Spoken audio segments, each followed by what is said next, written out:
ಎಲ್ಲರಿಗೂ ನಮಸ್ಕಾರ. Curious minds Kannada YouTube ಚಾನಲ್ಗೆ ಸ್ವಾಗತ. ನಾನು ಪೂಜಾ. ಈ ವಿಡಿಯೋದಲ್ಲಿ ನಾವು 7ನೇ ತರಗತಿಯ ವಿಜ್ಞಾನ ವಿಷಯದ 2ನೇ ಅಧ್ಯಾಯ ಪ್ರಾಣಿಗಳಲ್ಲಿ ಪೋಷಣೆ ಪಾಠದ ಅಭ್ಯಾಸ ಪ್ರಶ್ನೋತ್ತರಗಳನ್ನು ನೋಡೋಣ. ಮೊದಲನೇ ಪ್ರಶ್ನೆ, ಬಿಟ್ಟ ಸ್ಥಳ ತುಂಬಿ. ಎ. ಮಾನವನ ಪೋಷಣೆಯ ಪ್ರಮುಖ ಹಂತಗಳು: ಆಹಾರ ಸೇವನೆ, ಜೀರ್ಣಕ್ರಿಯೆ, ಹೀರಿಕೆ, ಸ್ವಾಂಗೀಕರಣ ಮತ್ತು ವಿಸರ್ಜನೆ. ಬಿ. ಮನುಷ್ಯನ ದೇಹದಲ್ಲಿ ಅತ್ಯಂತ ದೊಡ್ಡ ಗ್ರಂಥಿ ಯಕೃತ್. ಸಿ. ಆಹಾರದ ಮೇಲೆ ಕ್ರಿಯೆ ನಡೆಸುವ ಹೈಡ್ರೋಕ್ಲೋರಿಕ್ ಆಮ್ಲ ಮತ್ತು ಡ್ಯಾಶ್ ರಸಗಳನ್ನು ಜಠರವು ಬಿಡುಗಡೆ ಮಾಡುತ್ತದೆ. ಜೀರ್ಣ. ಡಿ. ಸಣ್ಣ ಕರುಳಿನ ಒಳಭಿತ್ತಿಯು ಡ್ಯಾಶ್ ಎಂಬ ಹಲವಾರು ಬೆರಳಿನಂತಹ ರಚನೆಗಳನ್ನು ಹೊಂದಿದೆ. ವಿಲ್ಲೈ. ಇ. ಅಮೀಬಾ ತನ್ನ ಆಹಾರವನ್ನು ಡ್ಯಾಶ್ ಅಲ್ಲಿ ಜೀರ್ಣಿಸಿಕೊಳ್ಳುತ್ತದೆ. ಆಹಾರ ರಸದಾನಿ. ಎರಡನೇ ಪ್ರಶ್ನೆ, ಕೆಳಗಿನ ವಾಕ್ಯಗಳು ಸರಿ ಇದ್ದರೆ ಸರಿ ಎಂದು, ತಪ್ಪಾಗಿದ್ದರೆ ತಪ್ಪು ಎಂದು ಗುರುತಿಸಿ. ಎ. ಪಿಷ್ಟದ ಜೀರ್ಣಕ್ರಿಯೆಯು ಜಠರದಲ್ಲಿ ಪ್ರಾರಂಭವಾಗುತ್ತದೆ. ತಪ್ಪು. ಬಿ. ನಾಲಿಗೆಯು ಆಹಾರವನ್ನು ಲಾಲಾರಸದೊಂದಿಗೆ ಸೇರಿಸಲು ಸಹಾಯ ಮಾಡುತ್ತದೆ. ಸರಿ. ಸಿ. ಪಿತ್ತಕೋಶವು ತಾತ್ಕಾಲಿಕವಾಗಿ ಪಿತ್ತರಸವನ್ನು ಹಿಡಿದಿಟ್ಟುಕೊಂಡಿರುತ್ತದೆ. ಸರಿ. ಡಿ. ಮೆಲುಕು ಹಾಕುವ ಪ್ರಾಣಿಗಳು ನುಂಗಿರುವ ಹುಲ್ಲನ್ನು ಬಾಯಿಗೆ ಪುನಃ ತಂದುಕೊಳ್ಳುತ್ತವೆ ಮತ್ತು ಅದನ್ನು ಸ್ವಲ್ಪ ಸಮಯದವರೆಗೆ ಜಗಿಯುತ್ತವೆ. ಸರಿ. ಮೂರನೇ ಪ್ರಶ್ನೆ, ಕೆಳಗೆ ಕೊಟ್ಟಿರುವ ಪ್ರತಿಯೊಂದು ವಾಕ್ಯಕ್ಕೆ ಸರಿ ಉತ್ತರವನ್ನು ಮಾರ್ಕ್ನಿಂದ ಗುರುತಿಸಿ. ಎ. ಕೊಬ್ಬು ಸಂಪೂರ್ಣವಾಗಿ ಇಲ್ಲಿ ಜೀರ್ಣಗೊಳ್ಳುತ್ತದೆ. 1 ಜಠರ, 2 ಬಾಯಿ, 3 ಸಣ್ಣ ಕರುಳು, 4 ದೊಡ್ಡ ಕರುಳು. ಸರಿಯಾದ ಉತ್ತರ 3 ಸಣ್ಣ ಕರುಳು. ಬಿ. ಜೀರ್ಣಗೊಳ್ಳದ ಆಹಾರದಿಂದ ನೀರು ಮುಖ್ಯವಾಗಿ ಇಲ್ಲಿ ಹೀರಲ್ಪಡುತ್ತದೆ. 1 ಜಠರ, 2 ಅನ್ನನಾಳ, 3 ಸಣ್ಣ ಕರುಳು, 4 ದೊಡ್ಡ ಕರುಳು. ಸರಿಯಾದ ಉತ್ತರ ಆಪ್ಷನ್ 4 ದೊಡ್ಡ ಕರುಳು. 4ನೇ ಪ್ರಶ್ನೆ, ಕಾಲಮ್ 1ರಲ್ಲಿ ಕೊಟ್ಟಿರುವ ಅಂಶಗಳನ್ನು ಕಾಲಮ್ 2ರಲ್ಲಿ ಕೊಟ್ಟಿರುವ ಸೂಕ್ತ ಅಂಶಗಳೊಂದಿಗೆ ಹೊಂದಿಸಿ. ಇದು ಪ್ರಶ್ನೆ. ಕಾಲಮ್ 1ರಲ್ಲಿ ಆಹಾರದ ಘಟಕಗಳು ಕಾರ್ಬೋಹೈಡ್ರೇಟ್ಸ್, ಪ್ರೋಟೀನ್ಗಳು, ಕೊಬ್ಬು. ಕಾಲಮ್ 2ರಲ್ಲಿ ಜೀರ್ಣಕ್ರಿಯೆಯ ಉತ್ಪನ್ನಗಳು, ಕೊಬ್ಬಿನ ಆಮ್ಲ ಮತ್ತು ಗ್ಲಿಸರಾಲ್, ಸಕ್ಕರೆ, ಅಮೈನೋ ಆಮ್ಲಗಳು. ಉತ್ತರವನ್ನು ನಾವೀಗ ನೋಡೋಣ. ಆಹಾರದ ಘಟಕಗಳು: ಕಾರ್ಬೋಹೈಡ್ರೇಟ್ಗಳು, ಸಕ್ಕರೆ, ಪ್ರೋಟೀನ್ಗಳು, ಅಮೈನೋ ಆಮ್ಲಗಳು, ಕೊಬ್ಬು, ಕೊಬ್ಬಿನ ಆಮ್ಲ ಮತ್ತು ಗ್ಲಿಸರಾಲ್. 5ನೇ ಪ್ರಶ್ನೆ, ವಿಲ್ಲೈಗಳೆಂದರೇನು?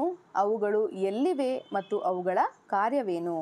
ಉತ್ತರ: ಸಣ್ಣ ಕರುಳಿನ ಒಳಭಿತ್ತಿಯು ಸಾವಿರಾರು ಬೆರಳಿನಾಕಾರದ ರಚನೆಗಳನ್ನು ಹೊಂದಿವೆ. ಇವುಗಳನ್ನು ವಿಲ್ಲೈ ಎನ್ನುವರು.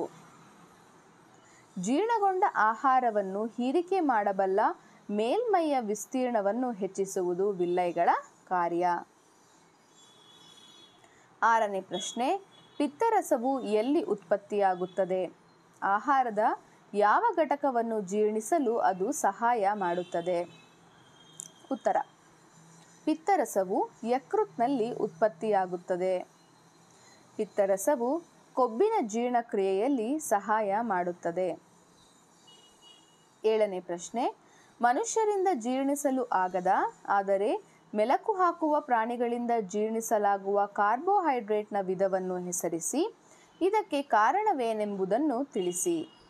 ಉತ್ತರ: ಮನುಷ್ಯರಿಂದ ಜೀರ್ಣಿಸಲು ಆಗದ ಆದರೆ ಮೆಲುಕು ಹಾಕುವ ಪ್ರಾಣಿಗಳಿಂದ ಜೀರ್ಣಿಸಲಾಗುವ ಕಾರ್ಬೋಹೈಡ್ರೇಟ್ನ ವಿಧ ಸೆಲ್ಯುಲೋಸ್. ಮೆಲುಕು ಹಾಕುವ ಪ್ರಾಣಿಗಳಲ್ಲಿ ರುಮೆನ್ನಲ್ಲಿರುವ ಬ್ಯಾಕ್ಟೀರಿಯಾ ಸೆಲ್ಯುಲೋಸನ್ನು ಜೀರ್ಣಿಸಲು ಸಹಾಯ ಮಾಡುತ್ತದೆ. 8ನೇ ಪ್ರಶ್ನೆ, ನಮಗೆ ಗ್ಲೂಕೋಸ್ನಿಂದ ತಕ್ಷಣ ಶಕ್ತಿ ಸಿಗುವುದು ಏಕೆ? ಉತ್ತರ: ಆಮ್ಲಜನಕದ ಸಹಾಯದಿಂದ ಜೀವಕೋಶದಲ್ಲಿ ಗ್ಲೂಕೋಸ್ ಸುಲಭವಾಗಿ ಹೀರಲ್ಪಡುತ್ತದೆ.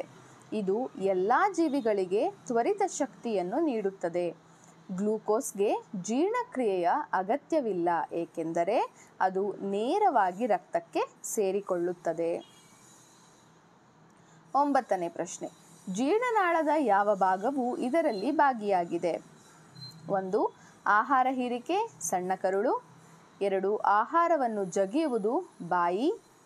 3. ಬ್ಯಾಕ್ಟೀರಿಯಾಗಳನ್ನು ಕೊಲ್ಲುವುದು ಜಠರ. 4. ಆಹಾರದ ಸಂಪೂರ್ಣ ಜೀರ್ಣಕ್ರಿಯೆ ಸಣ್ಣ ಕರುಳು.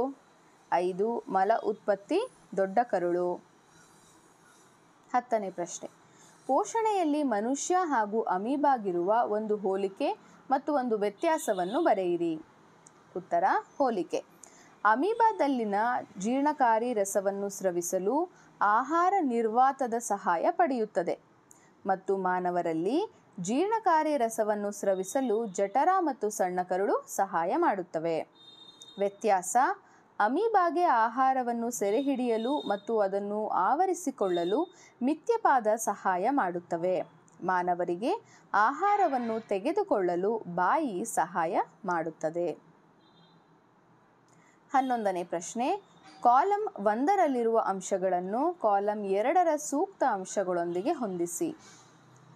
ಪ್ರಶ್ನೆ, ಕಾಲಂ 1ರಲ್ಲಿ ಲಾಲಾರಸಗ್ರಂಥಿ, ಜಠರ, ಯಕೃತ್, ಗುದನಾಳ, ಸಣ್ಣ ಕರುಳು, ದೊಡ್ಡ ಕರುಳು. ಕಾಲಂ 2ರಲ್ಲಿ ಪಿತ್ತರಸ ಸ್ರವಿಕೆ, ಜೀರ್ಣಗೊಳ್ಳದ ಆಹಾರ ಶೇಖರಣೆ, ಲಾಲಾರಸ ಸ್ರವಿಕೆ, ಆಮ್ಲ ಬಿಡುಗಡೆ, ಜೀರ್ಣಕ್ರಿಯೆ ಸಂಪೂರ್ಣವಾಗುವುದು, ನೀರಿನ ಹೀರಿಕೆ, ಮಲವಿಸರ್ಜನೆ.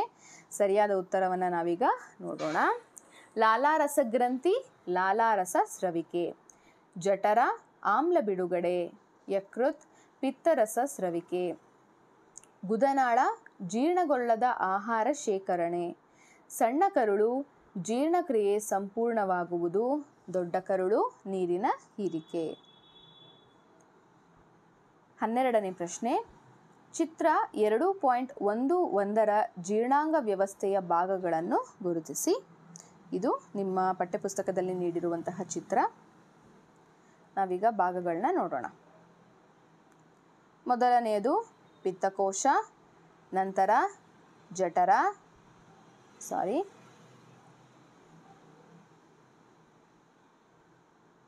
ಅದಾದ ನಂತರ ಮೇದೋಜೀರಕಾಂಗ, ಸಣ್ಣ ಕರುಳು, ದೊಡ್ಡ ಕರುಳು, ಗುದನಾಳ, ಕೊನೆಯದಾಗಿ ಗುದದ್ವಾರ. ಸೊ ಇದನ್ನು ಹೀಗೆ ನೀವು ನಿಮ್ಮ ಟೆಕ್ಸ್ಟ್ ಬುಕ್ನಲ್ಲಿ ಮಾರ್ಕ್ ಮಾಡ್ಕೋಬಹುದು. 13ನೇ ಪ್ರಶ್ನೆ, ನಾವು ಕೇವಲ ಹಸಿ ಸೊಪ್ಪು, ತರಕಾರಿ ಅಥವಾ ಹುಲ್ಲನ್ನು ಅವಲಂಬಿಸಿ ಬದುಕಬಹುದೇ? ಚರ್ಚಿಸಿ. ಉತ್ತರ: ಮಾನವರು, ಪ್ರಾಣಿಗಳು, ಬ್ಯಾಕ್ಟೀರಿಯಾ, ಶಿಲೀಂಧ್ರಗಳಿಗೆ ತಮ್ಮದೇ ಆದ ಆಹಾರವನ್ನು ತಯಾರಿಸುವ ಸಾಮರ್ಥ್ಯವಿಲ್ಲ. ಅವು ಸೂರ್ಯನ ಬೆಳಕಿನಿಂದ ಸೌರಶಕ್ತಿಯನ್ನು ಹೀರಿಕೊಂಡು ಗ್ಲೂಕೋಸ್ ಎಂಬ ರೂಪದಲ್ಲಿ ತಮ್ಮದೇ ಆಹಾರವನ್ನು ತಯಾರಿಸುವ ಸ್ವಪೋಷಕಗಳೆಂಬ ಉತ್ಪಾದಕರನ್ನು ಸಂಪೂರ್ಣವಾಗಿ ಅವಲಂಬಿಸಿವೆ. ಆದ್ದರಿಂದ ಬದುಕುಳಿಯುವ ಉದ್ದೇಶಗಳಿಗಾಗಿ ಹಸಿ ಸೊಪ್ಪು, ತರಕಾರಿ ಅಥವಾ ಹುಲ್ಲು ನಮಗೆ ಶಕ್ತಿಯನ್ನು ಒದಗಿಸುವಲ್ಲಿ ಮೂಲ ಸಹಾಯ ಮಾಡುತ್ತವೆ. ಸೊ ಇದಿಷ್ಟು ಕೂಡ ಈ ಪಾಠದ ಅಭ್ಯಾಸ ಪ್ರಶ್ನೋತ್ತರಗಳಾಗಿತ್ತು. ನಿಮ್ಮೆಲ್ರಿಗೂ ಸಹ ಈ ವಿಡಿಯೋ ಇಷ್ಟ ಆಗಿದೆ ಅಂತ ಅಂದ್ಕೊಳ್ತೀನಿ.